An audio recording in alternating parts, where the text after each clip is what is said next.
After years of fans demanding it, the Snyder Cut has finally been released on HBO Max. So let's talk about it. Hi, my name is Sean, and I love to talk about movies and TV way too much. With that in mind, go ahead and join me down below in the comment section. Share your thoughts on Zack Snyder's Justice League. What did you love? What did you hate? How does it compare to the theatrical version? Share all of it down below, and this is a spoiler review, so feel free to spoil away. With that in mind, as this is a spoiler review, if you haven't watched Zack Snyder's Justice League yet, this isn't the right review for you. I did a non-spoiler review a couple days ago. You can check that out right up here. This is a long review because there's a lot to talk about. You can skip ahead to whatever topic you're interested in with the chapter markers down below. There's also timestamps in the description. So if you just want to hear about the Joker, there is a link down below. It'll take you right to where I talk about the Joker. Or if you want my general thoughts, let's get started with that right now. And as I said in my spoiler-free review, I loved this version of the film, and I think that every single thing about this version is better than the theatrical version of the film. Every single change they made for the theatrical version made the film worse. As I was watching this one, every single scene from the very beginning, I was like, why did they change this? Why did they cut this? Why did they add this joke in? All of it just diminished the quality overall. It made the story make so much less sense, and it cheapened it constantly with bad jokes. Whereas with the Snyder Cut, it respected the characters. It took its time to develop the story as well as the individual characters so that when you get to the moments of payoff, you felt so much. I mean, I was just floored the entire time watching it, as they spend all this time building the relationship between Cyborg and his father, and you really care about them. Little details here and there pull out such big emotions because they mean so much about what is happening between these two characters, and all of that was just ripped out of the theatrical version. It's just astounding what they did to this film. And along those same lines, they made it make absolutely no sense because there was a central logic to the plot line in all the explanations, all the ways it all tied together. They just simplified it to the point of distortion so that you just couldn't follow what was happening. So when I first watched it Saturday night, I was thinking, and I think I loved this. But I wasn't sure if it was just by comparison to the original one. I wasn't sure if it was just the pure excitement of finally watching this project that's been rumored to exist for years and finally been announced for 9 months. I wasn't sure if it was just that excitement. So I watched it a second time the next day. When I watched it with two very different people each time. And I loved it just as much the second time. And through the conversations with both of them, one of them being my wife, who's the casual movie fan. She didn't know it was 4 hours long. She didn't know the significance of any of this. She was just like, wow, that was so much better than the one that we watched before and so much more memorable. I felt so much more. And then when I watched the second time, it was with an actual Snyder Cut fanboy. And he was like, everything about this is better. I loved it. This is amazing. So two very different people had the same reaction to it. And that's what I was feeling. Okay, I'm not just crazy. I'm not just hopped up on the excitement of all of this. This was really good. It had characters you cared about, built out a story that was epic in scale, scope, and size, a villain that's far more compelling, and all the twists, turns, and reveals actually meant something when they're properly set up so that they can pay off in the end. And at certain points, I mean, my jaw was just dropping, like in shock at how bad some of the changes they made to the theatrical cut were. Like, I just could not believe that they took something so good and went, nah, what if we just put a stupid joke there instead? It's mind-blowing to me. So with that said, up until watching the Snyder Cut, I had not blamed Joss Whedon for the theatrical cut being so bad. I had taken it as he was hired to do a job, that the studio wasn't happy with the movie, and so then they hired him to come in and rewrite some stuff, reshoot some stuff to try and fix a film that they didn't think was working. And that's what writers and directors do. They're hired to do work, and therefore you don't always, like, it's not so simple always to blame the writer for a bad script because they were hired to do a job, so they wrote the thing they were paid to write, and sometimes the thing they were paid to write wasn't the best idea. And so in a certain sense, that's what Joss Whedon had with him. They hired him to write more jokes, change things up, and then finish the movie and squish it. Having seen what Zack Snyder was trying to do, what Zack Snyder was doing, and what Zack Snyder had filmed, there's just no possible way to just let Joss Whedon off the hook anymore. Because we see this film that it was a sweeping, epic superhero movie. And instead of being like, no, I'm not going to do that. I'm not going to mess with Zack made a really good film. I don't want to mess with his film. Or I can do some stuff with it, but I that's not what happened. They told him like, hey, he made this big masterpiece, but we want to squish it into the small frame. Here's a pair of safety scissors, some tape, and some crayons. Why don't you do that? And he went, oh, sure, I'll do that. And he cut up Zack Snyder's masterpiece, taped it back together, and then used his crayons to try and put it back together. And he started drawing smiley faces and goofy stuff all over this work of art. And at a certain point in time, you just have to say, no, Joss Whedon wasn't some up-and-comer that desperately needed work. When he took this job, the last movie he did was some little film called Avengers Age of Ultron, which made $1.5 billion. He could have done whatever he wanted. He was free to do whatever, and he chose to take a job taking Zack Snyder's epic and turning it into this Frankenstein monster. He chose to do that when he had the power to take whatever job he wanted. That is on him. And he did a bad job at what he was doing. And maybe they told him, write your goofy Avengers jokes. Be clear, if you know my channel, I love the MCU. So when I say goofy Avengers jokes, I love the goofy Avenger jokes in the goofy Avenger movies because they fit the tone, the vibe of the characters. It makes sense. They told him to add that into Justice League. That is not compatible with what Zack Snyder had done. And so you get like scenarios in the climax of the theatrical cut of Justice League where talking too fast, getting too excited, getting their names all switched up. So you get to the climax of the theatrical version, and Joss Whedon writes in this goofy joke where Superman's like, hey, Batman, I know you didn't bring me back because you like me. And then Batman goes, I don't not like you. I mean, it doesn't fit the tone. It doesn't fit the characters. It doesn't fit the movie. And Warner Brothers picked a director-writer that is in no way, shape, or form remotely compatible with Zack Snyder's style. And the guy took the job. And this was also, once again, not a young guy. This is a guy who's like 50 years old, knew better, had been in the industry for 30 years almost at that point in time that he took this job. And he butchered someone else's film. He chose to do that. All the way up until I watched the Snyder Cut, I would be like, no, it's not Whedon's fault. He took a job. I can't do that anymore. He screwed up. He did a bad job, and he took a bad job. And released something embarrassing. Embarrassing for him. Embarrassing for the studio. And the part where it gets unforgivable is that Zack Snyder's name was attached to that film that was released. That had nothing really to do with his vision for the film. They gave Joss Whedon safety scissors, tape, and crayons. He butchered Zack Snyder's work, and then they put Zack Snyder's name on it as the director.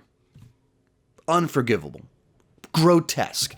And they did it while exploiting the death of Snyder's daughter. That is just gross, gross behavior. So I went into the Snyder Cut already gotten to the point where I hated the theatrical release because it's such a nasty, gross Frankenstein of a monster exploitative project. Having seen, and to be very clear, I went into Zack Snyder's Justice League.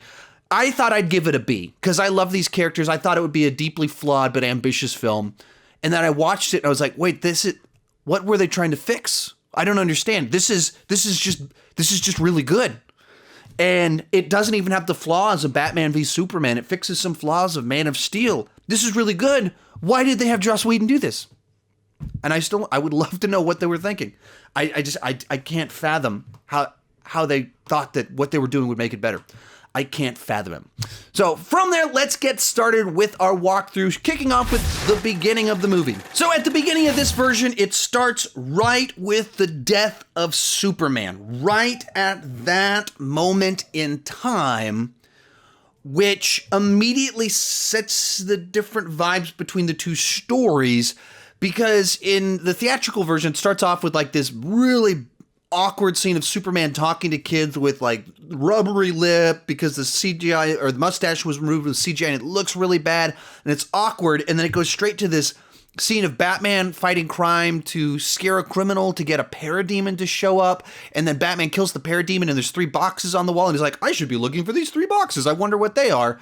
It was just so weird, awkward, forced, unnatural, and not a normal continuation. It doesn't feel like a continuation of Batman v Superman. This one feels like the events of that film continue into this one. So right out of the gate, it establishes that Superman dies and he screams. And this is the announcement to the mother boxes that sets the events of this film in motion. And later in the film, it explains why they didn't come before and the little things that started to adjust them, change things that kind of set all this motion.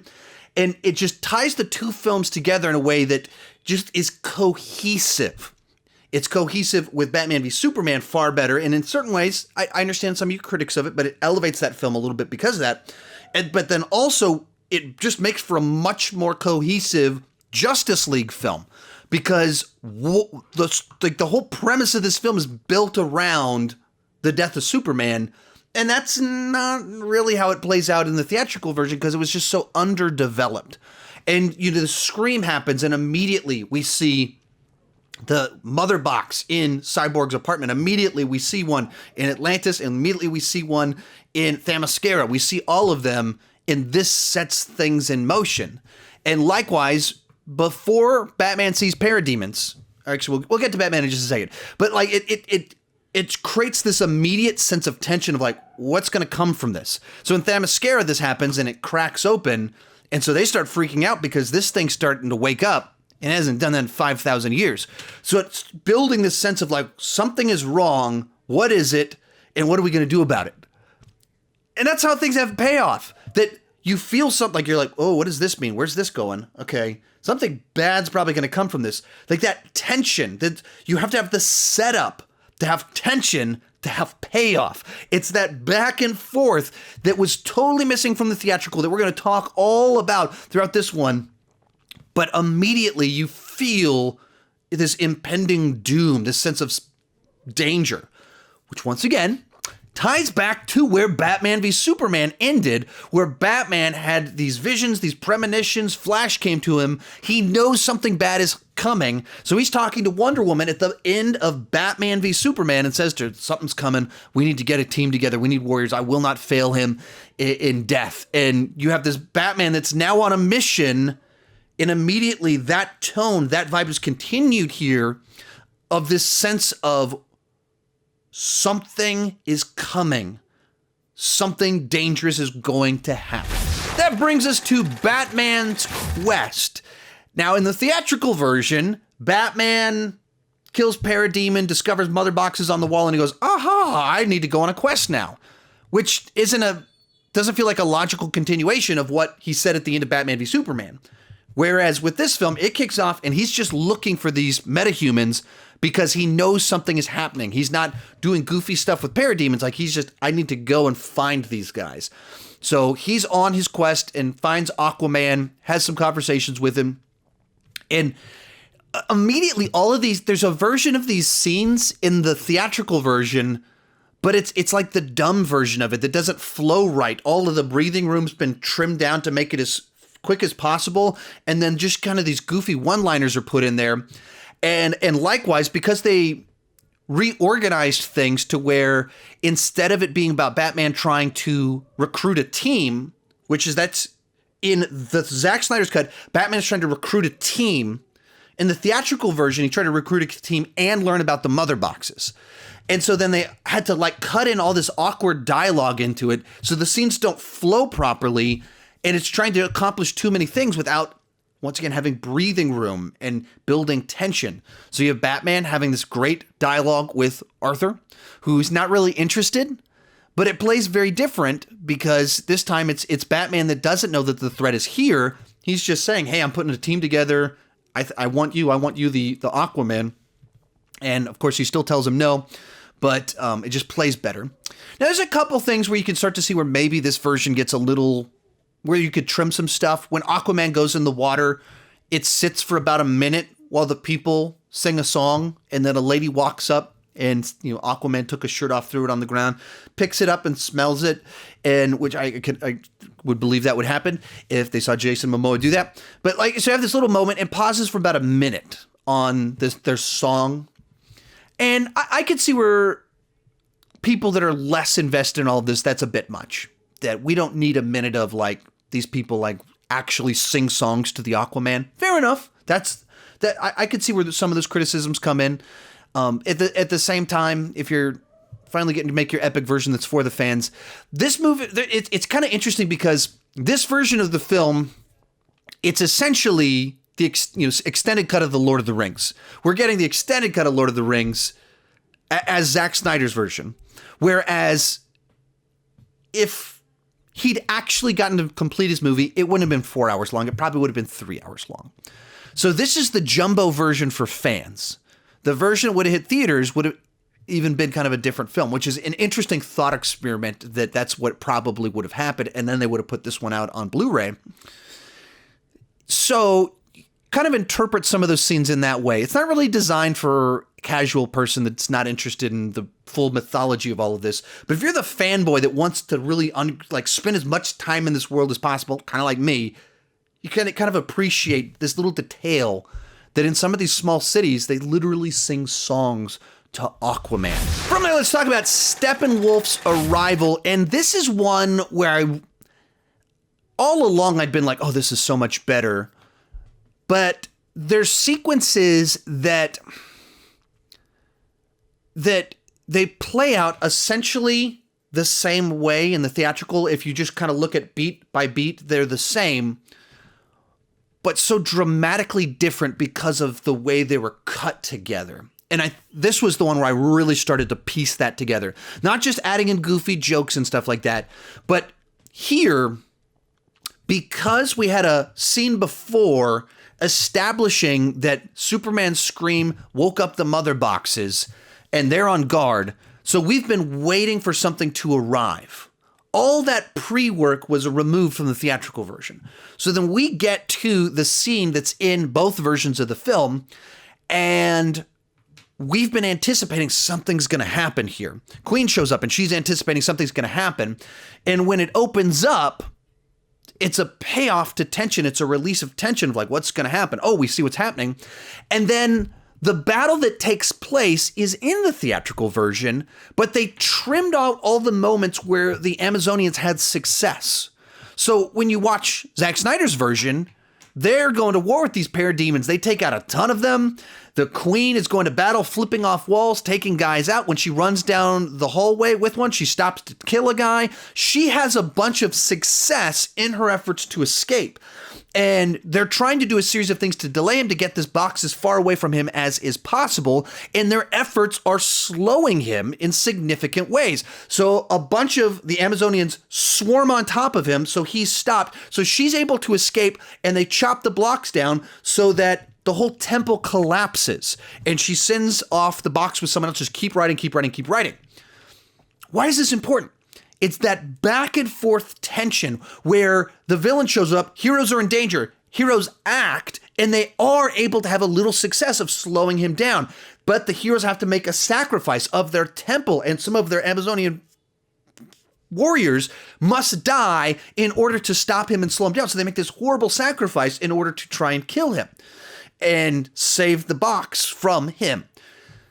So you have this back and forth. They do things that do have an effect.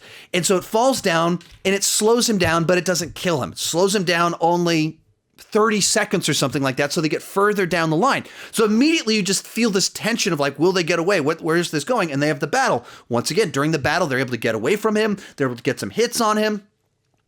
And then as you get to the end of it, where finally he's successful and grabs the box and leaves. And as this is happening, you see, hundreds and hundreds of Amazonians on horses with weapons riding towards him.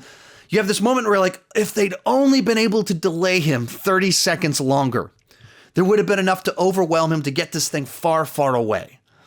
If only 30 more seconds. And a bunch of these beats are in the theatrical version. That he shows up, lays the smack down, tracks it down, and gets it right before a bunch of horses show up. The problem is, in the theatrical version, they cut out the little moments where the Amazonians really slow him down. Like, they have a shot of him being held, but it doesn't matter in the context of the film. He's being held, and then as soon as the box gets outside, they show him cutting through the wall, and he cuts through the wall. There's nothing about the temple falling in the water. There's none of that.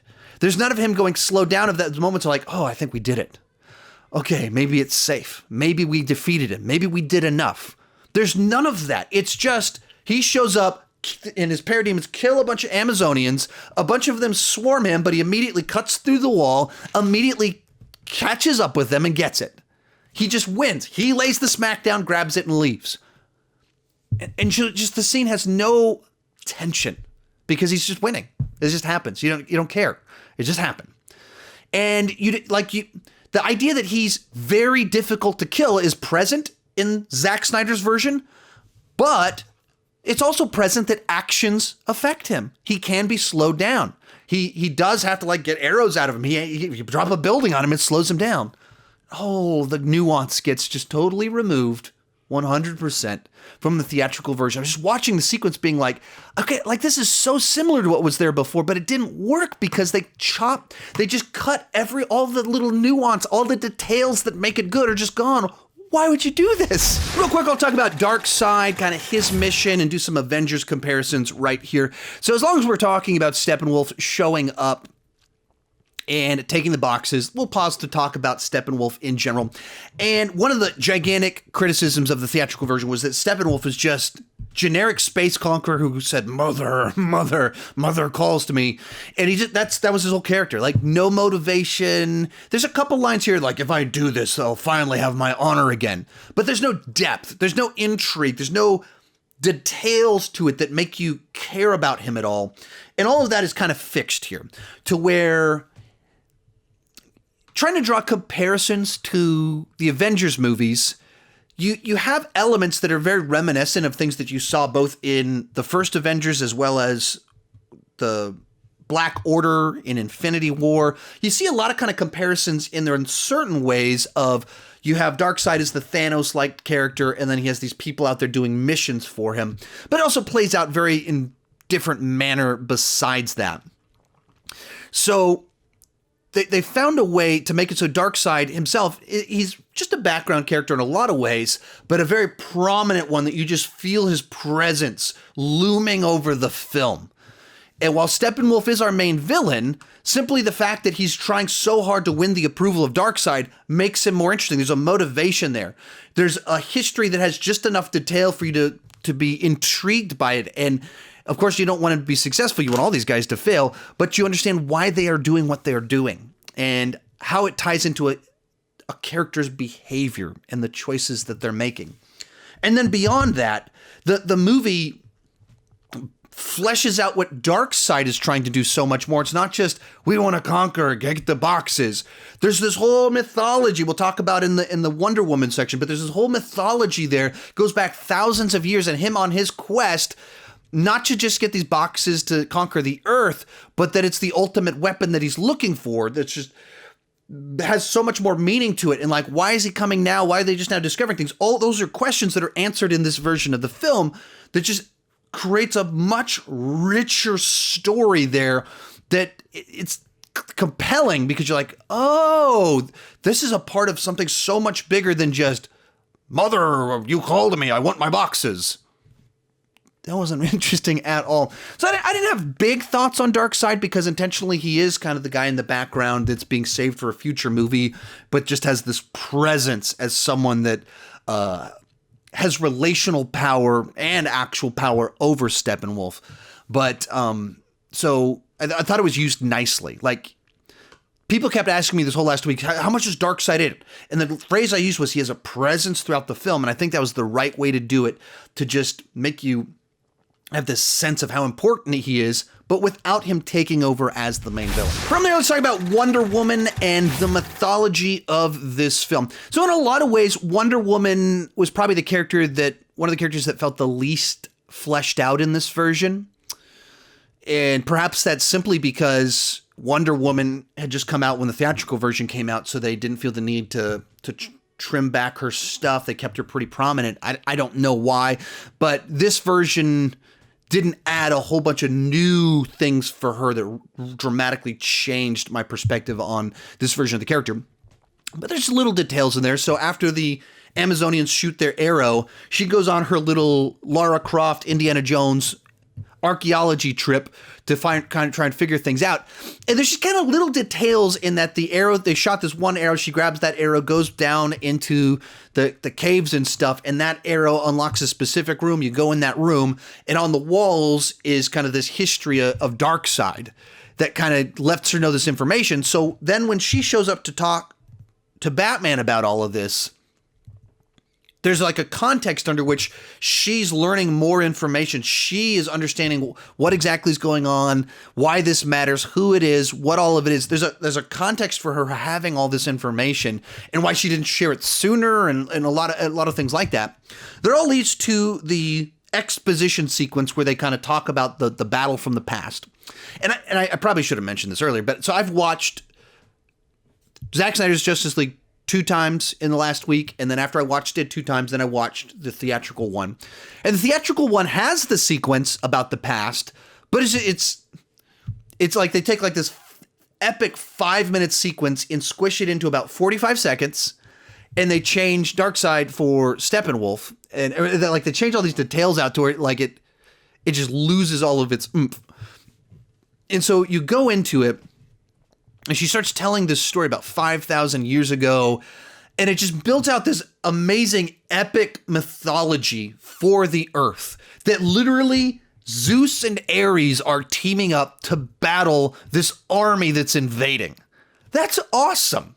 As they're going into it, they stand just kind of the little details of this anti-life that Darkseid wants so badly. It like sets up this greater thing that he's been looking for thousands of years, and it gives it like weight to all of this. What's happening? It's not, once again, just generic space conqueror. It's this quest that they've been on a long time, and that's why Steppenwolf, who's on the outs with Darkseid, is suddenly can find his redemption because he found the planet that has this stuff on it, and that's all revealed later on in the film. But it matters. It ties to things in a big way. It makes Earth stand out as unique and special that for some reason Earth has constantly has champions arrive, being raised up that can actually fight back, and we're the one exception that's had success against him. And like it's the stuff that you're watching and you're like, yeah. I didn't feel any of that during the theatrical cut. And you saw Zeus with his arms and stuff, but it didn't elaborate on what you were seeing enough for you to care and be like, wait, are they really doing this? This is amazing. And this one elaborates on it. And you tell this story that just makes the world feel so big. So I before I watched it, I'd read some quotes where Zack Snyder had compared what he was trying to do to Lord of the Rings. So inherently, anytime you do that, people get annoyed because they're like, Lord of the Rings, it's one of the greatest set of books of all time, one of the greatest film trilogies of all time. How dare you compare it to Lord of the Rings? Okay, I know why some people are annoyed by comparisons like that. But when you watch that sequence, what other point of reference do you have? Like, he's not saying it's on the quality level, but we're talking about the scope, a certain style of epic storytelling that spans thousands of years, and everything has this rich history to it that explains the present. When that's what you're trying to do, suddenly that's an appropriate point of reference. And so this sequence was like very much like the intro to the Fellowship of the Rings, as you're hearing the history of all this stuff, and you're seeing the DC version of that with the mother boxes, the Earth, all these ancient gods and stuff like that, in a way that was just, I don't know, it was just like watching it, just you felt this sense of epicness. one of the differences between Marvel and DC is Marvel's Stan Lee was trying to create kind of these everyman characters. So Spider-Man being one of their key people. He's just a high school kid that gets superpowers. Or, X-Men were used as a metaphor for racial tensions at the time. And so it's always trying to be a little bit more grounded, whereas DC inherently built into it was this idea of gods among us. They're supposed to be bigger than us in a way. And it's one of the distinctions between the two worlds. And you felt that here, that you're watching a movie where Zeus and Ares are battling as the setup for these other characters that we're going to see that are our main heroes of the film. I just thought that was so cool that they're doing things that type of storytelling. From there, let's talk about Aquaman and Atlantis for a little bit. Now, when it comes to the character of Aquaman, he wasn't dramatically changed, but where the big changes with Aquaman came in was with his relationship to Atlantis in the mother box there. The way the theatrical version played out was basically that Steppenwolf shows up and he just grabs a box from Themyscira. He shows up in Atlantis. He's able to grab it. And then he has two boxes and kidnaps some people. And therefore, the heroes have to go and get them to try and save those people. Like this very simplified version of it. And what you realize in the Snyder Cut is all of this was much more involved, that Steppenwolf is trying to find the boxes. So he's kidnapping people to sniff them out, and he had to do that for Atlantis too, in their box. So the way the theatrical one literally plays out is Aquaman saves the guy in the ocean, drops him off at the bar, jumps into the ocean, and then swims straight to Atlantis to try and stop Steppenwolf from stealing a box. Without really, why is he doing that? Why is he going right now? How did he know to go right now? And what? Okay, how did Steppenwolf know where the box was? I don't understand. Why did this just play out like this? Just happens.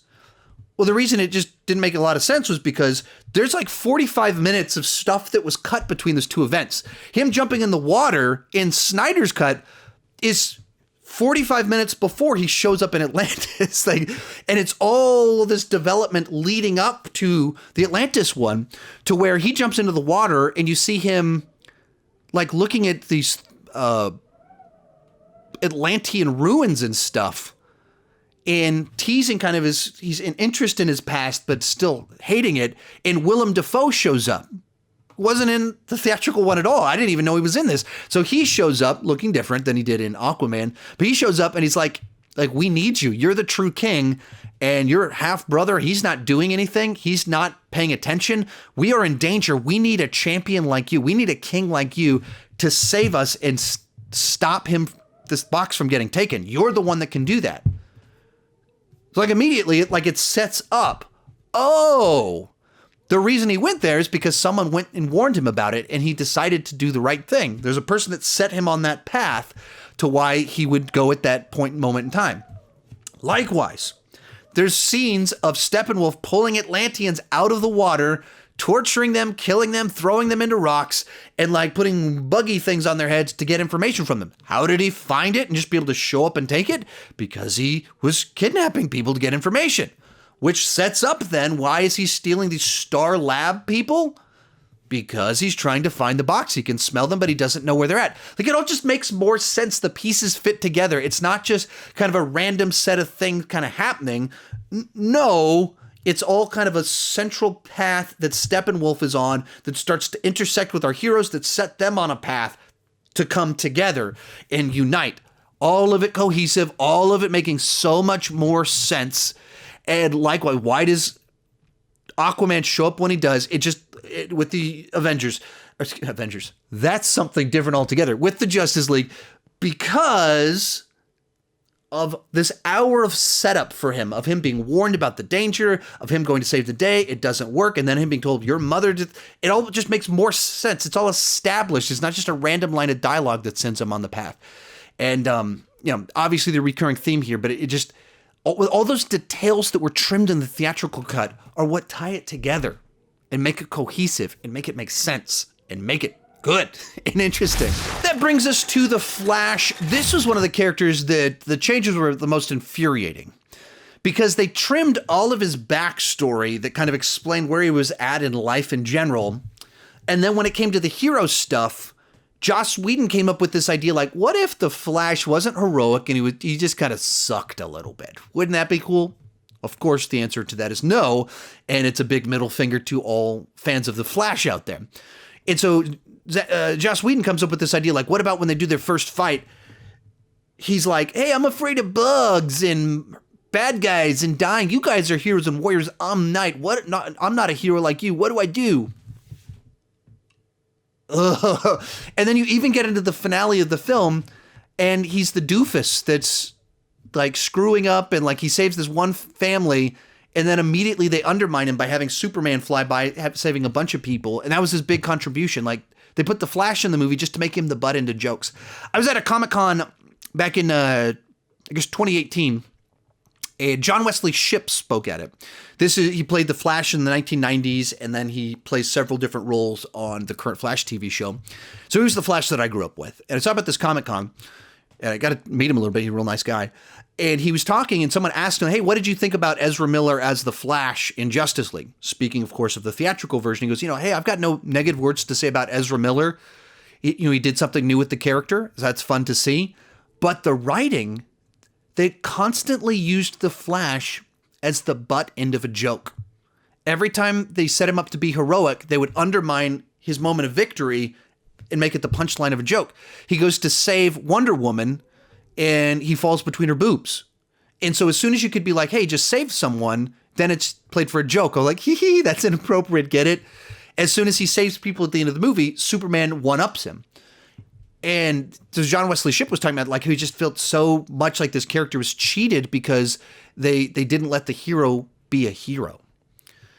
And so watching this version, it just undoes all of that. All the crap that Joss Whedon did, none of that was in the original version. The Flash he's awkward, he's quirky, he's weird, he's trying to figure out life, but they take out all the stuff that made him not heroic. And so he does heroic things, and he might trip and fall here and there, but not in a way to where it in any way like makes him less heroic. It doesn't undermine all the positive things that he does, and they give him pivotal things that he needs to do in the second half of the film tied to his powers, which we'll talk about later, where my mind is totally blown as to the changes that they did.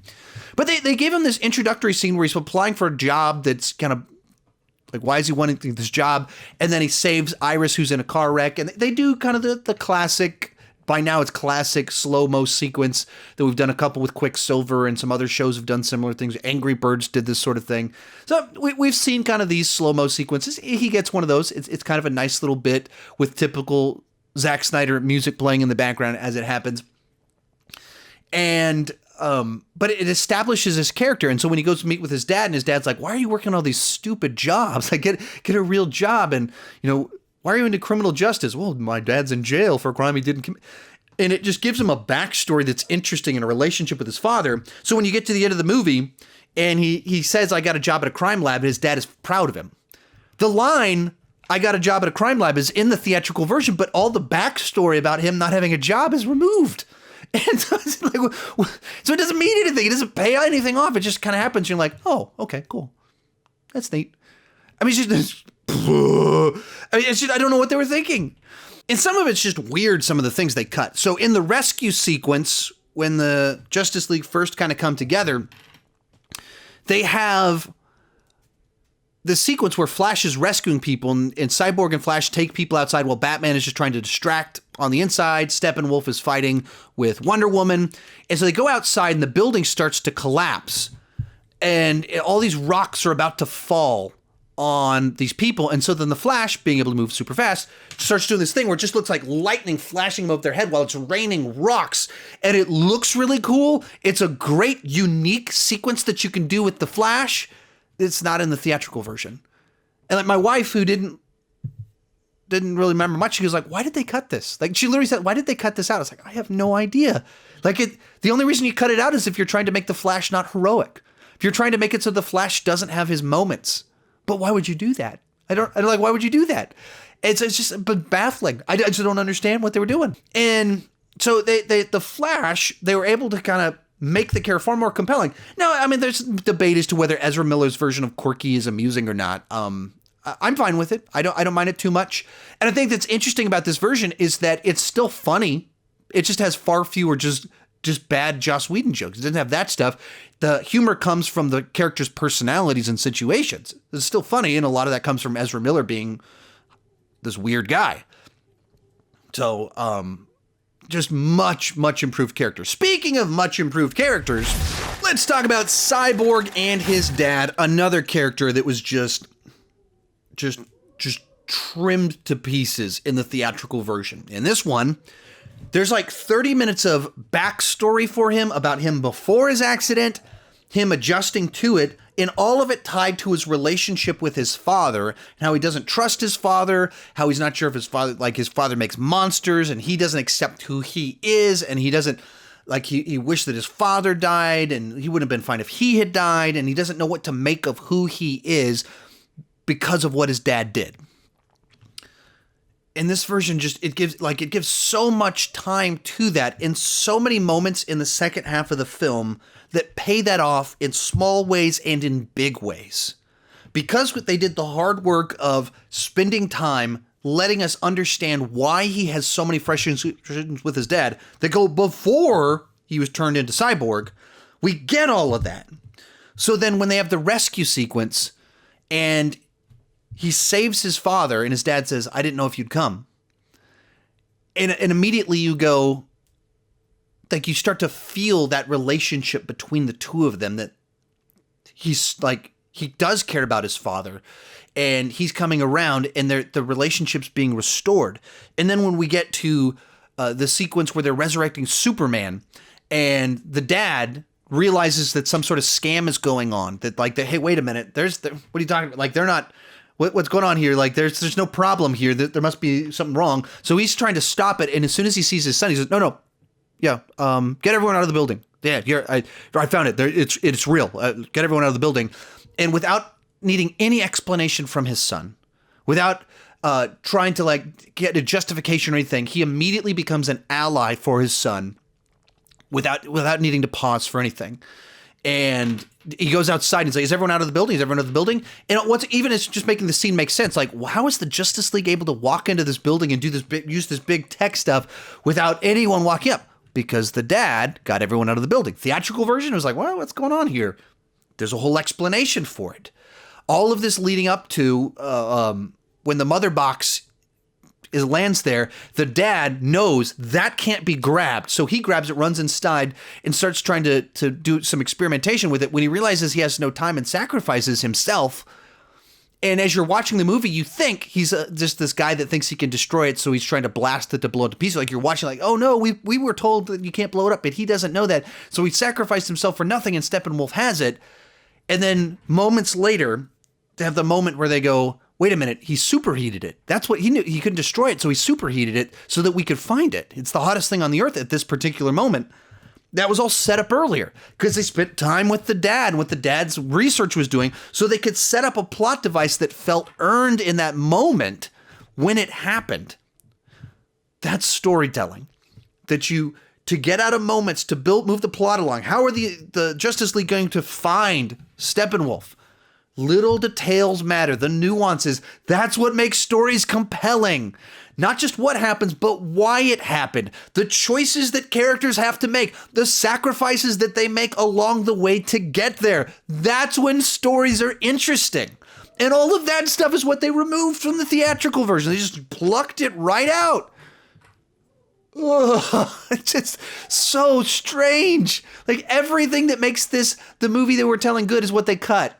And they left behind the most generic nature of it with stupid versions tying it all together. All back to Cyborg. But they give him this arc that all tied to his father and him accepting who he is, all leading into the third act of the film. There's all this where he's tempted by the boxes. And part of it is he's not tempted anymore by any of that because he's accepted who he is and why he is the way he is. And because what his father did, they can save the day. Storytelling. character arcs, payoff, wonderful stuff that's in this version, not in the other version of the film. So let's get into the Resurrection of Superman section of the film. So after we have the sequence where the Justice League all kind of come together to save the people and battle Steppenwolf for the first time, they go back and they have a sit down where they're talking about the purpose of the boxes. And there's an equivalent version of this scene in the theatrical version, but it's a perfect example of how the execution is what makes all the difference. When you build things out and have a cohesive voice to it, you can do something really powerful. So you have this sequence where you give this whole kind of history of the boxes and what they can do and how it ties back to Cyborg and what they're able to do. And this whole kind of analogy of like the boxes aren't for good or evil and they're not for life or death. They just reorganize. And you give the kind of this very simple explanation about if you burn a house down, it just rearranges matter.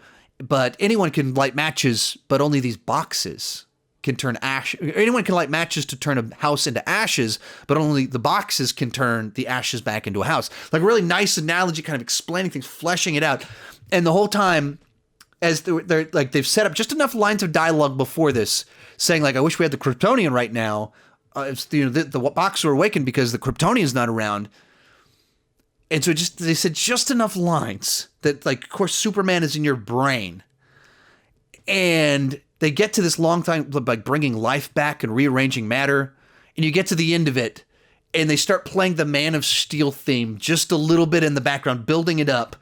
And the Flash says, well, we're all thinking it. I'm not going to say it.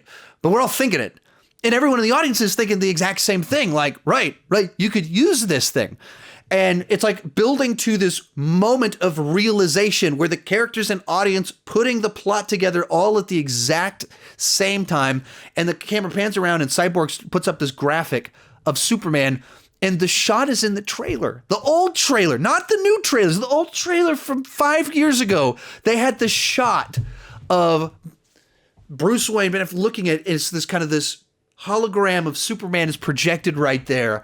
And the scene gives you chills. Even though we've seen the theatrical version, we knew where this was headed. But when you start playing the Man of Steel theme, they've built properly to it, explained what these boxes can do, explaining the threat that they're facing and why they can't defeat this guy on their own. And then that theme is playing. And then the Flash makes a joke. It's just funny enough, but it doesn't ruin the scene. It feels right. It's amusing, but it ties into what we're all thinking and feeling. And then it pans around as the man, like all of those pieces coming together. So powerful. And you don't feel any of that in the theatrical version. It's like a simplified version, and it turns into a fight. Like the version in the theatrical version, it was like, instead of playing it as this moment of like, yes, Superman's coming back. We found a way to do it. We found the way to win. And undo the mistake I made. Instead of it being that, it turns into a fight between Batman and Wonder Woman as to the morality of it in the theatrical version. You go, just not the right, like just totally misread so many of these scenes, sequences, the vibe to it and everything. Just frustrating. So then it has this whole sequence of how they're able to sneak into the base and the things that they did to get everyone out of the building to just explain it more so it makes sense. It just doesn't feel like you're hopping from plot point to plot point without any logic or to anything. There's a reason they're able to get in and no one's around. And then in this moment, they also kind of have Barry trying to do his electric trick and everything.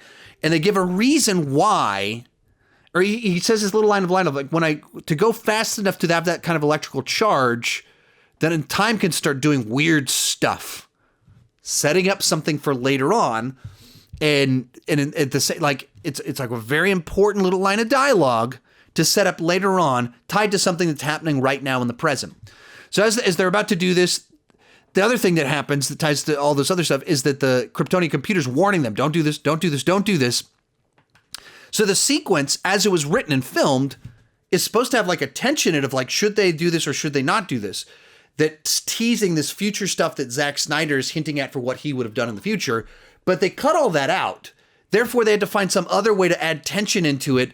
And so the scene in the theatrical version cuts really weird because they had to remove half the dialogue of the computer saying stuff. So all that's gone. So it's like the Flash says, I can do it. I'll run and do it. And they go, all right, 3, 2, 1. And it just awkwardly happens where there's supposed to be like 2 minutes of like tension in there.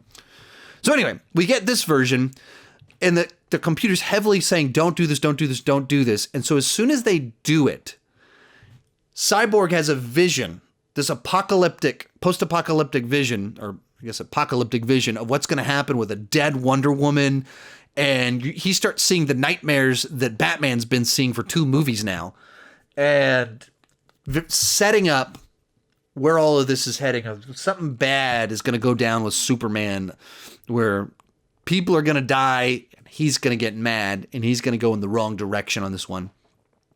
But then they end up going through with this, and Superman is woken up. And you have the same scene that we got in the theatrical version, just with all the stupid stuff cut. So Joss Whedon wrote in a bunch of like overstating what's present through looks. So through the Zack Snyder's version, clearly Superman is looking at Batman like, that guy's a threat. That guy's a threat. So all the other people are standing in between them while Batman's standing there waiting for his moment where he can't really do much. But they overcooked this in the Joss Whedon's version to where he's like picking him up and it cuts like a close up of his face with the bad CGI, like, tell me, do you bleed? Overstating everything. Instead of just allowing the audience to put it together and not be morons, it has to tell you everything that it's trying to do, which is, of course, the worst way to tell a story is to overtell everything. And then adding little jokes in about Batman getting hurt and stuff like that. Little detail that I really enjoyed, I didn't mention this earlier, there's just like this little thing about Batman putting Kryptonian tech on his wrist so he can block against these laser blasts and stuff. This is a little detail that they put in this movie so that how can he block heat vision and stuff like that? Because he took the Kryptonian tech and upgraded his armor. So, like, I loved that little detail. As long as we're talking about little details, I don't know where else to include this. I loved that Alfred is very butlery in this movie. That when he sees Wonder Woman making tea, he's like, oh, no, let me do that. And then he can't help himself from being like, be sure to do this, do that. And he's just very butlery. He's still, cranky guy that's calling out Bruce Wayne, but he's also, you see the butler side to him too. That was just a nice little detail. Anyway, back to our fight with Superman. So essentially the same, but with all the bad stuff trimmed out and playing out properly. Like Lois Lane is there, not because Batman had a plan, which is what they said in the theatrical cut, but that just because she goes to the monument regularly as part of her process of grieving. So she shows up and then they fly off to Kent Farm. And Justice League, not sure what to do because their hero kind of turned on them. They have some disagreements as to, is he back? Is he not?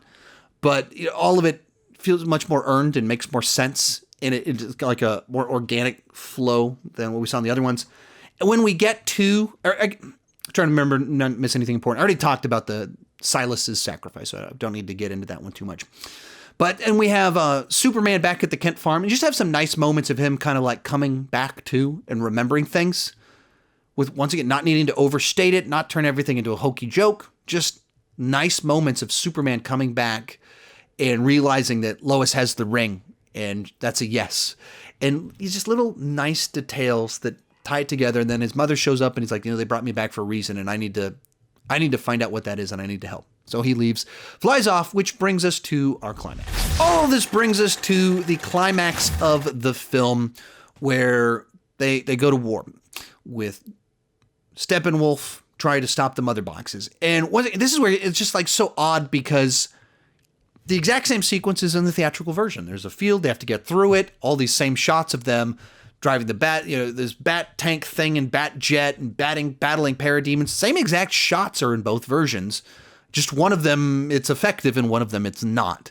One of them, everything is overstated, and in the other one, it's not. And then, of course, as you get into the actual final battle with Steppenwolf and how all the characters tie into it, I don't know what they were thinking. I don't know why they were thinking it or what. But so, as Batman goes in first to try and pull all the parademons away, it's implied that he's going on a suicide mission and doesn't want them to follow him. It's implied, but it's not stated. Like, you guys do your thing. You guys do your thing. I'm going to go. I'll keep them distracted. You guys just go do your thing.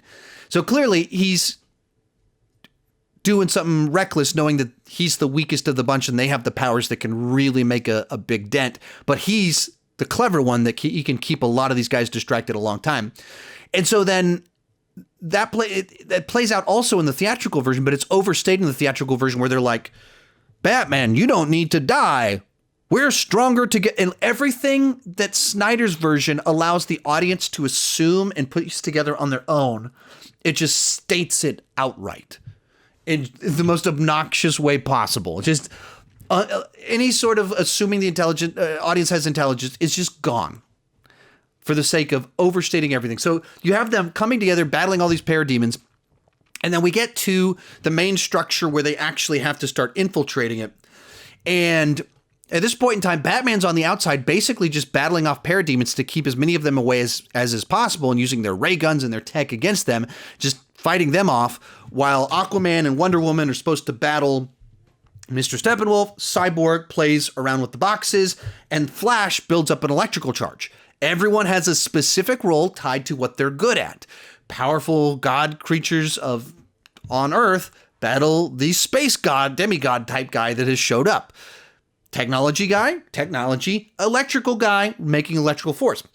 And everyone has a role. And there's setbacks, and Steppenwolf has victories. And so you feel that tension, the back and forth as they're about to have success. And like Flash is like, I can't sustain this. And right as Cyborg's almost ready for him, then Steppenwolf has a little bit of a victory. Sets things back just a little bit.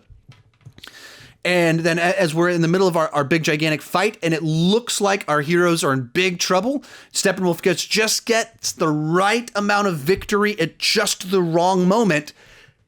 Cavalry shows up. Superman shows up right at that moment. And instead of it being him showing up slowly, and he said some line in Whedon's version where it's like it was like Whedon trying to do like a setup punchline joke where I don't remember what it was. It was something about like Steppenwolf says, do you want to see the real truth? And then Superman's behind him like, I enjoy truth, but I also like justice. It was just like says this goofy as can be line and then starts fighting Steppenwolf. And none of it's like, similar shots are in both versions, but it doesn't play very well. It's play nearly as well in the theatrical one. And then outside, Superman in the theatrical one hears civilians, and he literally goes, civilians? I must go rescue them. And then flies off to go save them, which just feels like studio executives are like, people complain about Man of Steel because Superman didn't save civilians, so let's add that into the third act of this film. We got to do that. So they're trying to save the world, but Superman flies off to save some civilians, leaving the other people in danger. That's the theatrical version. And the way it pays off turns into Flash, who doesn't know what to do in this fight in the theatrical. Clear theatrical. So he pushes one family out on a car. He pushes a car. And then he looks over and Superman is saving a building full of people. Undermining the Flash in what he does. And having Superman goofily flying a building, which in of itself just looks ridiculous, while Steppenwolf is back needing to be beaten up. So what happens in Zack Snyder's version? Like, Steppenwolf is about to make this big strike because Wonder Woman and Aquaman have been crushed by rocks. He's about to have his moment where he could stop all of this. Superman shows up and axe is swung and Superman just takes it, just gets hit and takes it and then punches him and goes, not impressed. And so this whole movie, people have had some victories on Steppenwolf, but they've also realized he's very strong. Superman shows up and just lays a smack down on this guy. He's just destroying him very quickly. And like, it's so rewarding to have like Superman established as the toughest guy of protector for planet Earth. And when he shows up, he actually wins, gets to throw down, and he's not just used to go, civilians, I've got to go save the day. He's not used to undermine the Flash, and he's certainly not used to flap to Superman and go, I knew you didn't bring me back because you liked me. Batman, I don't, not like you. Why? I can't believe. I just can't believe what they did in the theatrical version. I can't believe it. So all this happens, but Cyborg is just a little bit too slow saving the day. So in the middle of all this, Barry gets shot. He gets injured because, you know, all these pieces have to come together. So as soon as Cyborg has victory, then it's when Flash is up to speed and he's having victory, Cyborg gets a setback. When Cyborg is in place, Flash gets injured and like he heals fast, but he's injured, like he cannot do the thing he needs to do. So he's slowed down just enough that we get to the moment in time that Cyborg fails, the boxes unite, and then like this field starts spraying out that's going to rewrite, like take over the whole Earth. We're in big trouble. And how is the Flash used in this version? He breaks his one rule that he has about his Speed Force and decides, I'm going to go so fast, I go back in time. And he charges faster than the speed of light towards this exploding thing. And it's visualized in a way to where every step into this field rewrites history backwards. He's running backwards in time and reality's being putting back together with each step. I mean, it's just like, if you're good, like think of ways to do time travel that are different, new, and interesting. And they found this way to where everything has been blown to pieces. In every step, it comes together. So you see characters who are blown up, come back together, and he runs in and zaps it to be able to knock out these boxes. Joss Whedon saw that. Man, we could do that. Or the Flash could push a car. The Flash could push a car. The Flash could push a car. That's what that's way better. You know, how to make this story epic. Flash pushes a car, yeah. Instead of the Flash runs into a global killing explosion, rewriting time with each step. To rewind time just a second to touch his buddy. Or he pushes a car. He pushes a car. Like he pushed a car. Like what? I can't fathom it. Like what? Why would you do that? Why would you think that was better? Why would you think that would be more satisfying, that people would be like, yeah, that was a good idea. That was a good one right there. I don't get it. So then Flash does his epic mini time travel to do his lightning blast, separates the boxes, and while they're in the middle of all of it, the boxes try and tempt Cyborg and be like, hey, you can have your normal life, you can be fixed, you can be whole, you won't be alone. And Cyborg, who's got on this journey, realizing, wait, I have a purpose in this world. I'm useful for this world. Like I can be a hero, and I'm not alone if I'm with them. Like I'm not who I was before, but this matters. And he accepts himself, finally. And in that, so the temptation doesn't work, and so then they defeat it. And then you get this moment where, as the portal they're combined, then Darkseid, there's like a portal to his realm, so they're like staring through at it, and Steppenwolf stands up, and you have him get impaled by Aquaman, who lifts him up in the air, and then he's punched through the air, and then Wonder Woman cuts his head off that flies through the portal that Darkseid then steps on, all leading to Darkseid basically saying, I'm coming back, we're going to do it the old-fashioned way. We know where the anti-life is, and we're coming for it. Which certainly has little references to things that were in some of the Avengers movies. But when you're talking about these epic things at this level, there's always going to be something that it's similar to. But everything, it's such a richer backstory. Everything paid off so much more. And everything was a more interesting version. Flash pushing a car versus Flash rewriting history with each step that he takes. Steppenwolf can either be defeated because he gets a little frayed and therefore the parademons attack him, or three of our Avengers team up to get his head cut off after he's impaled. One of these is more fun than the others. You can use Superman as the butt end of jokes and to use the Flash's jokes, or you can make him the epic champion that he's supposed to be. So, man, I watched it and I felt like, man, that was amazing. Watched it a second time, the whole time, he's like, this really is this good. And every time I sit down to like think about it, I was like, oh, it was so good. Why did they mess this whole thing up? I don't understand what they were thinking. So that brings us to our epilogue for the movie. So you kind of close out each of the little characters' arcs where you have the Kents are able to get their farm back with Bruce's help. And there's a little line in there, a little very, very heavily implied that Lois Lane is pregnant. Very heavily implied because she had a pregnancy test, and at the very end, Bruce Wayne says to Clark, congratulations. So it's heavily implied that she's pregnant. So just nice little details like that. There's a lot Lois Lane had a lot of moments in there. I guess I could have talked about that more. It was just kind of showing her grief and like make it real that she's processing that her whole world was just turned upside down. And she can't grieve like anyone else because she knew both Clark and Superman. That's interesting. But so then, they're together. See each of the characters kind of returning to their lives in places, and like the final shot, in certain final shot for both of them was sort of this Superman that I assumed was a Whedon reshoot, but it wasn't. And I say final shot because as soon as you finish that, as soon as you do the Superman shirt open, basically we get 3 post-credit scenes or mid-credit scenes tacked on at the end of the film. First one is actually the same that's in the theatrical cut of the movie, where Lex Luthor escapes with Deathstroke coming to meet up with him. But in the theatrical version, Lex Luthor goes, they formed a league, or Justice League. We need to form our own league too, of villains. And it's all done with bad reshoots. Like, there's all these lines of dialogue that are in both of them, but then it cuts to these close-up shots of Lex Luthor's face, him saying something different.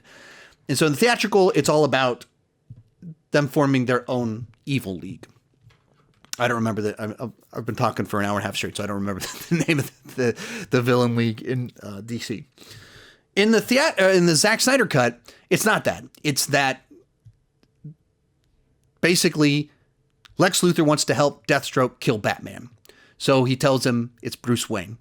And so it's just a different scene, and I'm pretty sure that was supposed to be setting up Ben Affleck's Batman movie, which obviously that's a movie we're not going to see. There's some rumors maybe there'll be a HBO Max series. There's rumors, but I don't know how legit they are, but there's rumors. But they all this stuff teasing what Ben Affleck, I think, had in mind for his Batman movie with Deathstroke and Deathstroke being out to get him. And then we get the big little epilogue, one that was heavily promoted in the trailers, the Knightmare sequence, where suddenly we're in this post-apocalyptic world where the Flash is in his armor thing that we saw in Batman v Superman. Deathstroke has this mohawk, and they're teamed up with Joker. And you get all the Joker footage right here. And very clearly, this is stuff that's been added. And all of it basically teasing an injustice storyline where Superman's gone bad. Looks like Darkseid has conquered the Earth, in the process killed Lois, and therefore they're in big trouble. And you have Joker teasing Batman of like, how many Earths, how many timelines have you failed to save lives, but you're still alive. So some nice little moments in there. I've had a lot of people asking like, what did I think about Jared Leto's Joker? Like some people are like, are you going to re-rank the Jokers now? Because it's a cameo. It's this one scene. It's a nightmare. It's not really the character. There's not really much for me. There's not much to go off of. It's like it's an interesting sequence, but it's also very clearly an extended post-credit scene that was done with reshoots. So and I just evaluated as that. Like the movie ended with Superman going like this, and then we have a little bit of post-credit stuff, mid-credit stuff, and that's what it's just a long version of that. And it's a nice touch for this jumbo extended version of the film. Does it need to be there? No. Is it just there to set up future things that may not happen? Yeah. It's kind of neat to see where Snyder would take things in what he's teasing. That's kind of cool. But did I have a drastically different view of Leto? No. He's just delivering some lines. Some of them, like the reach around lines, like, okay, that felt a little lazy. That doesn't feel like the most interesting thing to say with all that. But some other lines of dialogue then, they're get a little bit interesting as you have him taunting him and other people talking about how Batman hasn't loved anyone. And there's like, well, what about his parents? And so there's some interesting moments in there, but clearly the scene is much longer than it would have been otherwise. If it had been in a normal version of the film, it would have been much shorter in a post-credit scene. It wouldn't have been as long as it was. So nice little tease. And then the movie closes out with a Bruce Wayne who weighs like 20 pounds less, waking up, hearing some boom sound outside, walks outside, and it's the Martian Manhunter. And so I guess talk about that a little bit here. I thought that was a real nice cameo. I think I'd read or seen the storyboards about that plot point a while ago. Obviously, there's been much discussion about this project. A lot of things have been released. I think I had heard about that as a thing that was a possibility, but I didn't remember it. So I was watching the movie, and the sequence happened where Ma Kent walks out in the hallway, and then her eyes turn red, and it's like, what? And it turns into Martian Manhunter. Her mind is blown, and then it shows that it's the general guy. Like, what? Mind blown. So that was a nice touch. I was hoping maybe he'd show up in the finale and get a couple punches in or something like that. Didn't happen. Oh, well. So we get this final scene, though, where he shows up and is kind of congratulating Bruce on what he's able to. And once again, very clearly reshoots because Ben Affleck looks very different. That he is much lighter than he was the rest of the film. And you know, he had a very eventful 4 years. If you don't know, kind of stuff, his life has been a roller coaster ride the last several years. So he looks very different. And so, but it's a nice little touch. Once again, a nice little post. If it's as a post-credit scene, it's fine. All this stuff being tacked on before the credits, I think makes the epilogue feel like, holy moly, this epilogue is going on a long time, and this is only setting up future things. This is not tying up loose ends. So if they had been more post-credit, I think those would play a little bit better, but he can do whatever he wants with his jumbo version of the film. So just a nice little touch, and then credits roll. So for some closing thoughts, man, I hope we get more of this universe. It's hard for me to think that they would add so many teases for future Zack Snyderverse things if they're not planning on doing something with that. Because even if you're just Zack Snyder, you'd add them as like deleted scenes. You'd be like, here's what I would have done. We're not able to do that. But here's what I wanted to do. But there's so many teases of Deathstroke and Batman and Injustice, post-apocalyptic world. It seems like he really wants to try and do more. It seems like it. Maybe he's just trying to like, this is the vision. This is what I wanted to do 4 years ago. Therefore, I'm putting out the version I would have put out 4 years ago, but I'm done. But it feels like there's more to it than that. I would love to see kind of more of this stuff, more expanding this world. He pulled it off. As always, there's going to be critics that don't like his stuff. People just don't like his flavor of storytelling. People don't like the darkness, whatever it is. It has its critics. Some of the stuff I read on Rotten Tomatoes just made me pretty mad because it felt like people that wanted to hate it going in. And that's frustrating when you see stuff like that. As for me, I think it's one of the great comic book movies of all time. Massive in scale. Great to see these characters together. Well thought out. The details matter. Characters are on a journey. Their character arcs tie into things that matter in the third act. And so for me, I love this film. I love this version. And I'm so happy that it exists. I'm like, there's so many possibilities that we wouldn't have gotten this. So many reasons we shouldn't have ever seen this. And because of hard work of the fan base, the grassroots movement, it happened. Thank you guys so much for making that happen. Zack Snyder, thank you so much for making the movie. Everybody, thank you so much for watching this video. Share your thoughts down below and keep talking movies too much.